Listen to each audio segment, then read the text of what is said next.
Olá, boa tarde a você que está conosco aqui no Notícias Agrícolas, de olho nas informações. Estamos fazendo hoje uma primeira simulação do que pode acontecer com o plantio da safra de verão. E por isso, quem nos ajuda é o CropView. Quem está com a gente para nos ajudar a entender o que vem por aí é a Cristina Queiroz, lá da Rural Tecnologia.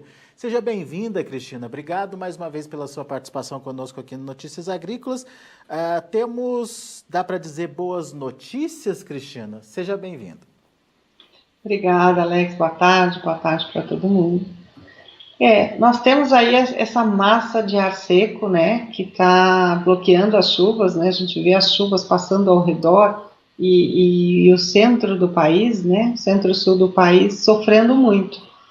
E a meteorologia começa a nos indicar que essas chuvas começam a voltar no sul do país, né, não no centro-oeste, mas no sul, agora em agosto.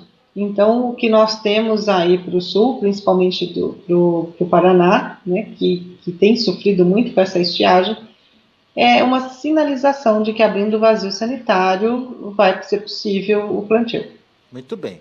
A Cristina selecionou para a gente Londrina, daqui a pouquinho a gente vai ver os detalhes, mas antes disso, Cristina, queria que você mostrasse aquele mapinha animado seu aí. É interessante ver a movimentação e como é que as frentes frias se comportam e para onde que elas levam chuvas, né? É isso aí, vamos lá. Nós temos aqui o nosso parceiro A Tempo Ok. Eu estou focando aqui, né, no centro-sul, né, mais na região sul, que é onde nós vamos falar, mas pegando um pouquinho de São Paulo. E eu vou começar aqui, ó, vou ajustar um mapa na tela para vocês, né, partindo deste momento agora, nós vemos que as chuvas, olha lá, hoje já passou uma chuva pelo Rio Grande do Sul, passou por Santa Catarina, você vê que elas estão rápidas, isoladas, né, não é uma chuva que fecha todo o estado. Olha, amanhã, final de tarde, tem uma formação em Santa Catarina também. Olha, sábado agora, entrando novamente no Rio Grande do Sul, olha, Santa Catarina, né, uma boa chuva, aumenta a quantidade. Mas como você disse, são rápidas, né? Elas passam rapidamente, né? E você vê aqui bastante manchas, né? Então chove um pouquinho mais num local, no outro nem tanto. Olha, a segunda tem uma formação que passa por São Paulo, né? Nós vemos aqui subindo, ó, vamos trazer aqui, Rio de Janeiro, já aumenta bastante a chuva na segunda, terça-feira, olha só. Olha a terça-feira, chega no Espírito Santo um pouco. E vamos olhar aqui até na quarta. Olha só, na quarta-feira ela começa a entrar um pouco por Minas Gerais. Bem distribuída, bem pouca, bem rápida. Mas já tem alguma coisa. Olha só, nós chegamos aqui na quinta, né? Nós temos uma chuva maior, olha. Só para você ver, entrando aqui em Minas, né? Você vê com um volume maior, a gente vê esses pontos mais azulados. Daqui uma semana. Mas ela é pouca, né? Bem concentrada. Mas essa passagem de várias frentes frias rapidamente acaba acumulando bons volumes, pelo menos no Rio Grande do Sul, não é isso? Acumula sim. Nós temos aqui esse outro mapa, eu estou deixando ele ampliado aqui, ela está mostrando a chuva que se acumula do dia de hoje até segunda-feira. Tá? E esse mapa ele dá uma boa ideia dessa massa seca, né, que está pegando todo o país, olha só. Bastante chuva no norte, sim, né, que as chuvas lá estão bastante boas. E no oceano, né, você vê que a beiradinha do país aqui recebe os respingos, né. Agora eu vou aumentar um pouco para essa região que a gente está olhando com mais atenção. Olha só, Rio Grande do Sul e Santa Catarina. Então até segunda, toda aquela chuvinha rápida que a gente viu passando, né, ela fica desta forma a distribuição dela. E deixa um bom acumulado, né, Cristina? E deixa um acumulado interessante, né? Mas olha só, o Paraná também só pega a beiradinha, olha só. Ali no sul do estado, né? Então eu vou deixar correr mais um pouquinho aqui para a gente chegar até na quarta-feira. Olha só. Vou diminuir isso é um pouco. O que acumulou de hoje até segunda-feira. De hoje até segunda, agora de hoje até terça, você vê que a partir de terça, né, as chuvas elas cessam aqui, não acumula mais nada aqui Rio Grande do Sul, Santa Catarina, Paraná. e você vê que começa São Paulo, aqui no leste do estado, pegando aqui o noroeste do estado, Rio de Janeiro já com boas formações, Espírito Santo, e adentrando um pouquinho em Minas Gerais. Começa um agosto, então, já mostrando aí uma diferenciação, né? Já rompendo um pouco essa massa seca, né? Ainda entrando pelas bordas, né? Ainda pelo litoral do estado, do Brasil, mas olha só, olha, eu deixei até na quinta-feira, olha a quinta-feira, né? Não esqueça que nós estamos falando do acumulado, de novo, é aquela chuva que a gente viu passando bem rápido, bem distribuída. Mas quando nós mostramos aqui aonde ela se acumulou, né? Vamos supor que a gente estivesse segurando toda essa água, ela estaria assim, olha só. Então nós vemos que para o final da semana que vem, ela já começa a entrar um pouco por Minas Gerais. Mas observa, o Paraná, que é onde nós estamos falando, olha, não avançou muito. É verdade. Nós ficamos aqui no sul e no leste do estado. É verdade. Né? Então, embora a meteorologia sinalize, né, a partir aí de 15 de agosto, que elas vão estar mais equilibradas, inclusive no Paraná, né, não só Rio Grande do Sul e Santa Catarina, ainda até a semana que vem, ela pega muito pouco do estado. Uhum. Mas é aquilo que você falou, né? A entrada dela está começando pelas bordas, né? Tá. Quando for diminuir de novo o mapa aqui, ó, fica muito claro, né? Resta saber se essa massa seca aí, ela consegue perder força, né?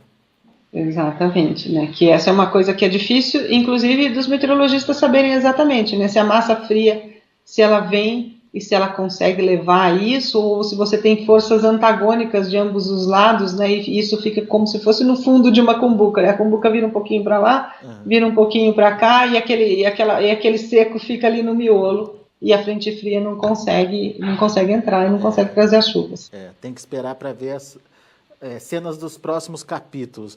Mas quando a gente simula o início do plantio da safra de verão, o que o CropView está mostrando aí, Cristina? Você escolheu Londrina, né? Eu escolhi Londrina. Nós ainda estamos um pouco longe, né? E Londrina fica bem no norte do estado do Paraná. O Paraná culturalmente é um estado que planta mais cedo, né? Ele tem condição, logo que abre o vazio sanitário, de iniciar o plantio, historicamente falando. E nós temos visto aí o norte do Paraná sofrendo bastante com essas massas secas, né? Nós tivemos o milho safrinha bastante penalizado, agora o trigo também sofrendo bastante com essa condição, então por isso eu escolhi Londrina para a gente olhar. Coloquei um plantio no dia 15/9, né, logo que abre o vazio sanitário, para ver que condição a gente teria, né? Então, eu vou direto para o balanço hídrico hoje, Alex, porque eu acho que aqui, como está longe, aqui fica mais fácil de enxergar. Então, a primeira barra é momento atual e a segunda barra seria momento de plantio. Veja só, olha, então para esse cultivar, que é uma soja com um ciclo de 120 dias, o que o balanço hídrico está sinalizando? Que eu teria uma condição de excedente hídrico já a partir do dia 15/8. Olha só. Assim, mas como não tem autorização de plantio ainda, tem que esperar mais um pouco. Tem que esperar. Então, mas o que nós podemos ver aqui? Com alívio, né, e vamos torcer para que a meteorologia esteja bastante correta, que as chuvas já agora, em meados de agosto, elas entram com mais força, dando uma condição interessante para o solo. Você vê que comparado à linha amarela, né, nós teríamos uma condição muito maior de volume de água do que normalmente acontece nessa época do ano. É verdade, hein? E a própria tendência, o mapa de tendência está mostrando isso, né, Cristina? O mapa de tendência tá. Quando nós vamos aqui para 6 meses, olha o que ele aponta, tá vendo? Um julho com desvio de 75% negativo. Choveu menos. Isso é perceptível lá no Paraná, principalmente. Exatamente. E nós vemos que a partir de agosto, a meteorologia que está indicando um ano normal, né? Ainda não se fala de pressão de Laninha, de El Niño, então ainda se fala em normalidade, né? O que tem aí essa dificuldade é dessa massa, né? Desse aquecimento superficial das águas do sudoeste do Atlântico, causando essa massa, impedindo que a chuva chegue, mas de forma geral, a tendência é que esteja dentro da normalidade. O que é esse desvio, Cristina, que está mostrando aí 32% para agosto?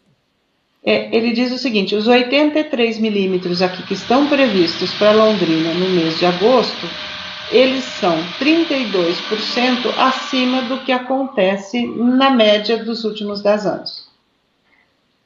Ou seja, é um agosto mais úmido e isso deve persistir para setembro também.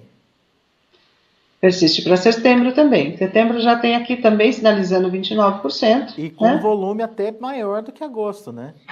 121. Porque setembro, historicamente, né, é o mês que as águas voltam, né? Tanto que o vazio sanitário ele termina ali por volta do dia 15. Muito bem. Isso é uma boa indicação de início de safra, então, Cristina? É uma boa indicação. Mas vale lembrar, Alex, o seguinte, a meteorologia está indicando uma tendência de normalidade, né? E o que aconteceu? Nós tivemos uma anomalia que criou essa massa seca. Então, a tendência continua de normalidade. O desafio agora é saber quando é que essa barreira seca ela vai ser vencida e as chuvas vão poder entrar. Porque quando nós vamos para o mapa, que eu volto aqui no mapa da chuva acumulada, nós vemos aqui, olha, tem muita chuva em volta.